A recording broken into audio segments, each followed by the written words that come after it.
Here we go. Listen. The final question is, okay? Again, everybody, we only have one common question for all our ladies, the top three. So good luck.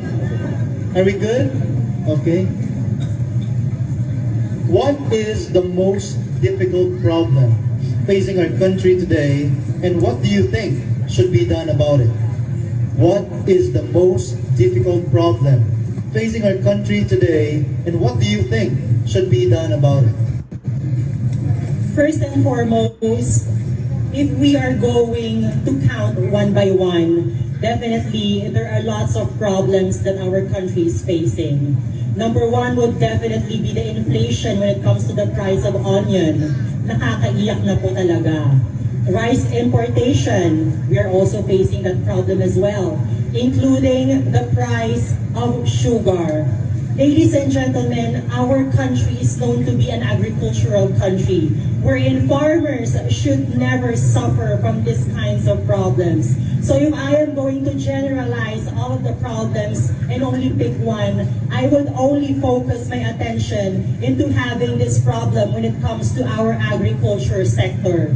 In other countries, ladies and gentlemen, ang mga magsasaka, sila po ang mayayaman.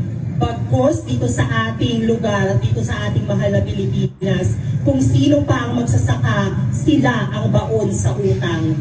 Now is the high time for us to reach out and help each and every farmers who are giving us food in our table, who are feeding each Filipino family. Because without these farmers, without those hands buried from mud, giving us food to sustain our everyday living, then definitely this country, Philippines, will never be nothing. I always believe that the sole proprietor of a certain economy of our country is definitely the agriculture. So we must focus our attention and give pride and give it back to our farmers. Through that way, they can definitely enrich our lands and they can definitely make our country the tiger of Southeast Asia again. Thank you.